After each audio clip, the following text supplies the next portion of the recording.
Hola, ¿qué tal? Bienvenidos. ¿Qué hace entonces el régimen?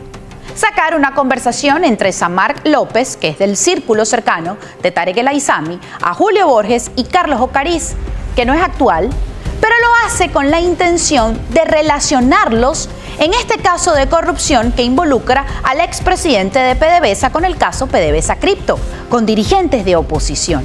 Pero son tan malos montando el show, que estoy por pensar que lo que están buscando desde la propia fiscalía es hundir a Maduro y a todo su combo. ¿Y por qué lo digo? Esas son las voces de las personas señaladas, claro que sí, no hay duda. Pero sí lo están haciendo para relacionarlos con temas de robo de dinero. Chico, como que no midieron eso, porque en la conversación que presentó Tarek, claramente que está editada, como él bien lo dijo, en ningún momento se habla de robo o de asesinar a alguien. Lo que sí se habla es de una negociación para la salida del poder de Nicolás Maduro. Y ya va. Eso es nuevo. Es decir, la oposición no tiene rato hablando con esa gente. No entiendo. ¿Qué es lo nuevo, Tarek? Escuchen parte del audio que presentó esto. Vamos con atención, pero póngase un pañuelo en la nariz, por favor. A oír. Oigan bien, estos son un poco más de 10 minutos de las horas y horas que hemos podido extraer y unir para enlazar la evidencia más brutal de la traición, de la corrupción moral, política y de todo tipo de estos sujetos. Veamos entonces en el presente audio hablando estos personajes: Julio Borges, Samar López y Carlos Ocariz. Adelante. Y eso no es un problema, ¿ok? Aquí nos entendemos a la política o vemos qué carajo hacemos. Ahora, por supuesto, el plan de Maduro es quedarse. Eso, bueno, entonces, eso no podemos obviarlo. ¿Entiendes? Entonces, mira, vamos a ver que queremos que Maduro se quede. No, entonces, ok, está bien. No nos tenemos que convencer entre nosotros de que ese no es el objetivo. Pero tenemos que tener claro que el tipo se quiere quedar y que el tipo va a hacer todo para quedarse. Eso no podemos desaparecer. ¿Entiendes? Que queremos que los Estados Unidos sabemos que los Estados Unidos dicen que tendrían que ir en 48 horas, todos sus dos cercanos colaboradores y se vayan para acá. Eso también lo sabemos, pero eso tampoco significa que eso va a pasar. Entonces, en el medio nos toca a nosotros que al final, mira, Trump un día va a dejar de ser presidente, a Jimmy un día lo van a cambiar por Medio Oriente, la Flor se irá para donde se tenga que ir, y nosotros vamos a quedar con este país, compadre. Sí. ¿Y cómo va todo? Bien. Mira, hay cosas que quería hablar contigo que yo creo que son importantes. Ok. Y te las hablo como amigo tuyo para ver cómo las hacemos, ¿sabes? Ok, perfecto. Fíjate, yo estaba leyendo aquí lo que hay una cantidad de rumores. Sí. De vainas militares arrechas, ¿no? Pero fíjate, yo lo que te digo es lo siguiente, que ver cómo lo podemos replantear en respuesta de vuelta. Ayer hablé con Jimmy, y Jimmy tuvo una reunión con todo lo que es su cogollo, ya no lo sé, que donde está la gente de la Casa Blanca, Mauricio, donde está el embajador Cosa, que es el segundo de la Secretaría de la Cancillería gringa, y estaba Elliot, ¿no? Y me dice Jimmy que plantearon las conversaciones que hemos tenido tú y él, y tú y yo, pues, o los tres, pues.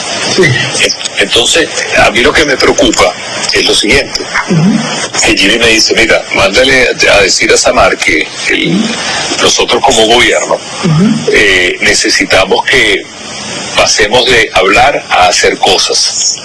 Entonces nosotros necesitamos que Samar o la gente alrededor de Samar pueda hacer cosas concretas y ¿cómo le llamaríamos? Como disruptivas, como cosas verdaderamente impactantes.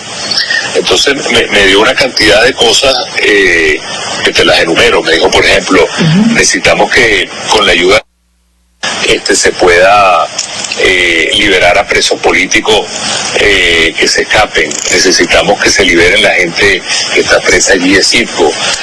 Necesitamos que nos den ayuda, por ejemplo, para tener información. ¿Qué se revela en esos audios? Que claramente desde el chavismo hace rato se está intentando salir de la cúpula madurista. Ahora entiendo el pase de factura contra Tarek El Aissami y su círculo cercano. Claro, si él estaba negociando para entregar a Maduro. Y además revela lo que hemos dicho aquí hace rato también, que es que están a punto de implosionar, pero allá adentro. Y están tan mal, pero tan mal, que hasta se quedan o se dejan en evidencia. Es más, esa conversación deja claro que obviamente están negociando, incluso para liberar a los presos políticos. Acciones le piden al régimen. Entonces, ¿cuál es el crimen? Están negociando, Tarek, abiertamente para la salida de Maduro, y eso es público. ¿O es que la oposición nunca ha dicho que está negociando precisamente para que se logre una transición y salga Nicolás Maduro del poder? Declaraciones públicas. Entonces sale el señor Diosdado Cabello, por supuesto, a continuar con este show, obviamente.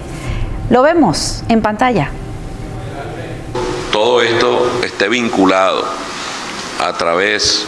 ¿Por qué tú crees, Melanie? Yo creo que lo dije aquí o lo dije en el programa, sería, ¿por qué de este caso nadie habla de la oposición? ¿Por qué de este tramo de la oposición, de la corrupción, de PDVSA, cripto, la oposición está callada? ¿Por qué será?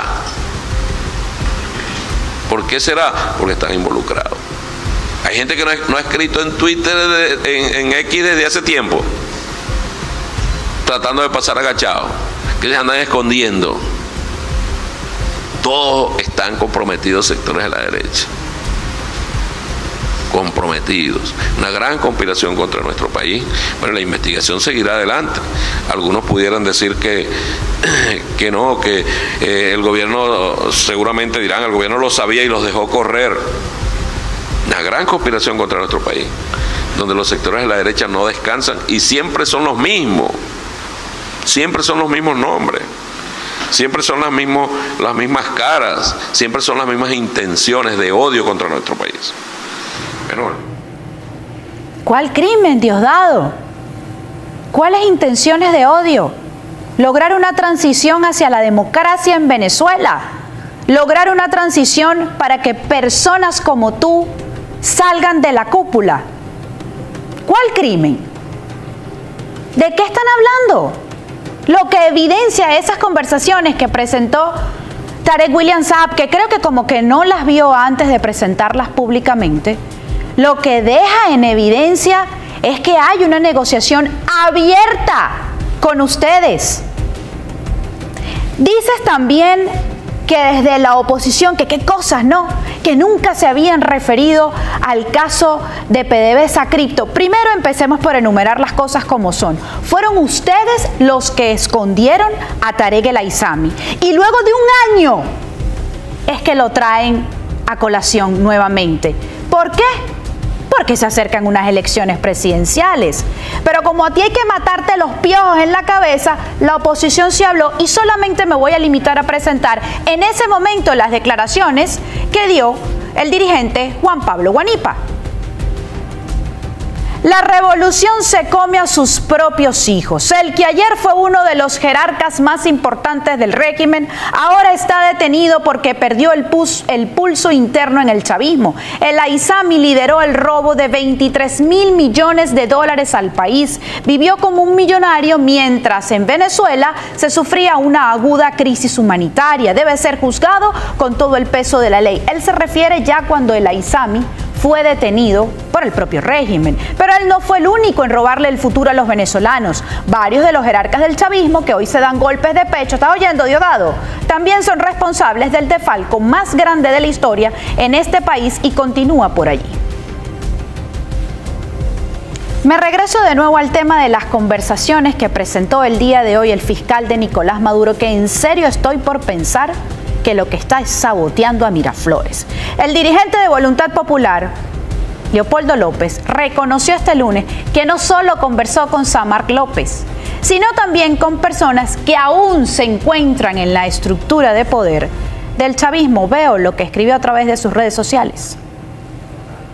Del diario Tal Cual, corrijo, dice: Leopoldo López admite comunicaciones con Samarc López, pero se deslinda del caso PDVSA Cripto. Y más abajo dice: el activista de Voluntad Popular fue acusado este lunes por el fiscal impuesto por la extinta constituyente Tarek William Saab de estar involucrado con el exministro de PDVSA Tarek El Aizami en la trama de PDVSA Cripto. Y aunque López admitió que sí mantuvo con Samarc López, también dijo que quienes están involucrados son quienes tenían el control de las instituciones financieras y petroleras del país. Dice: sí, tuve comunicaciones con muchas personas del régimen y sería interesante que saquen todas las conversaciones, porque hay muchas personas que hoy están alineados en la estructura de poder de la dictadura que también estuvieron y están y siguen estando interesados en que se produzca el cambio en Venezuela. ¿Escuchaste, Diosdado?